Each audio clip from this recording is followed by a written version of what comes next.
안녕하세요. 대여배 이진욱입니다. 또 한 번 국뽕이 차오를 만한 일이 생겼습니다. 우리 한국이 세계 최초 고체와 액체의 특성을 모두 갖는 물질을 발견했다고 하는데요. 자, 과연 초전도체의 비밀을 풀 수 있을지 오늘 영상에서 관련 내용 파헤쳐보도록 하겠습니다. 자, 이번 보도자료를 보기 전에 이 과학 배경 지식이 있어야지 여러분들의 이해가 쉽기 때문에 1분 과학 배경 지식 타임을 가져보도록 하겠습니다. 자, 학창시절 과학을 싫어하셨던 분들도 이해할 수 있는 수준이니 걱정하지 마시고 들어보시길 바래요. 자, 물질은 크게 세 가지 상태로 이루어집니다. 고체, 액체, 그리고 기체죠.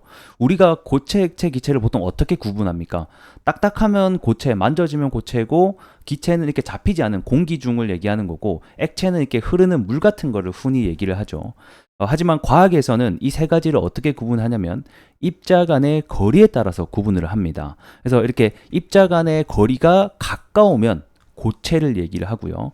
입자 간의 거리가 멀면 기체를 얘기하고 적당히 가깝고도 멀게 되면 액체로 구분을 하게 됩니다. 그래서 이 고체 같은 경우는 입자 간의 거리가 매우 가깝기 때문에 이러한 경직된 구조를 가지는 게 일반적이고요. 그래서 이 고체들의 원자들은 일정한 자리에서 고정돼서 움직이지 않는 특징을 가지고 있습니다. 하지만 기체 같은 경우에는 고체 대비해서 입자 간의 거리가 매우 멀기 때문에 그런 상호작용이 거의 무시하게 되는 특징을 가지고 있어서 그만큼 자유롭게 돌아다니는 특징을 가지고 있다.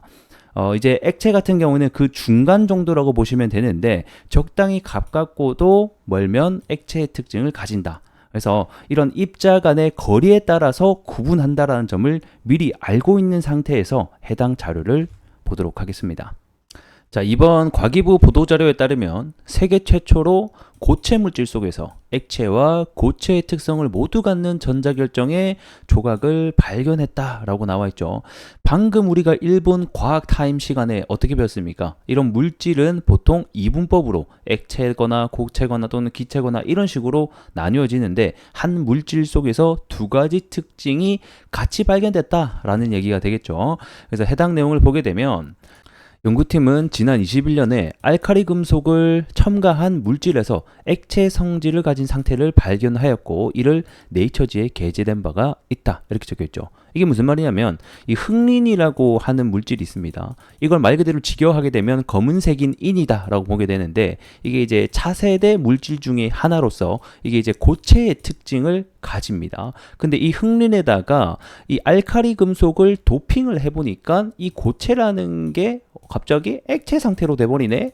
이렇게 해서 굉장히 특이하다. 이게 또 한때 네이처지에 21년에 게재된 바가 있다. 그래서 우리 연구팀은 여기서 그치지 않고 후속 연구를 진행하게 됐는데 똑같이 흑린에다가 기존의 알카리 금속을 더 빠르긴, 그러니까 도핑을 하긴 했는데 이번에 양을 좀 조절을 해보니까 이번에는 액체가 아니라 고체랑 액체가 함께 발견되는 특징을 가지게 되더라. 그래서 내용을 보게 되면 자, 이번 연구를 지속적으로 수행한 결과 액체 성질뿐만 아니라 고체 성질도 갖는 전자결정 조각을 발견하게 됐다라고 하게 됩니다.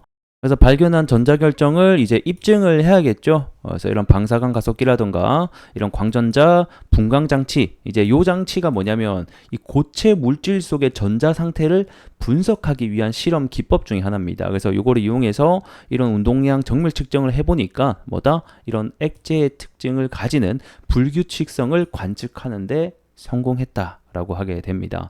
자, 그러면 이번 그 결과가 과연 어떤 의미를 가지게 되는가를 좀 보게 되면 일단 첫 번째 같은 경우에는 우리 과학계에서는 이분법으로 인식을 했다는 거죠. 규칙적인 배열이 있는 경우와 없는 경우. 그래서 여기 보게 되면 지금까지 학계에서는 이런 전자의 규칙적인 배열이 있는 경우와 없는 경우로 이렇게 이분법으로 인식을 해왔는데 이번 연구를 통해서 제3의 전자결정 상태를 인식하게 됐다, 발견하게 됐다라는 점에서 굉장히 연구가 의의가 있다라고 밝히게 됐습니다.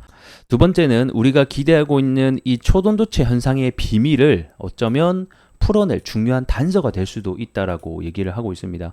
그런 이유가 이 초돈도체가 보통 어떻게 발견이 되냐면 이번 연구 결과와 같은 도핑된 절연체에서 발견이 된단 말이에요. 그래서 2번과 굉장히 유사한 특징을 가지고 있고 그뿐만 아니라 이번에 관측된 이런 불규칙적인 특징이 있죠. 이것도 역시 초유체에서 나타나는 현상이거든요. 그렇기 때문에 이런 저항이나 점성이 없는 움직임이 굉장히 비슷하다. 그래서 이러한 특징을 또다시 발견해 냈기 때문에 초전도체의 실마리를 어쩌면 풀 수도 있다라고 얘기를 하고 있는 것 같습니다. 그래서 아직까지는 우리가 이 초전도체의 원리를 풀지 못했지만 만약에 정말로 이 한국에서 초전도체의 원리를 풀어낸다라고 하면 사실 이보다 더 한국인으로서 뿌듯한 일은 없을 것 같습니다. 자, 한국의 제3의 현상 발견과 초전도체에 대해서 여러분들은 어떻게 생각하십니까? 댓글을 통해서 공유해 주시면 감사하겠고요. 대한민국이 초전도체의 선두 주장이 되는 날까지 대여비 응원하면서 마치도록 하겠습니다. 고맙습니다.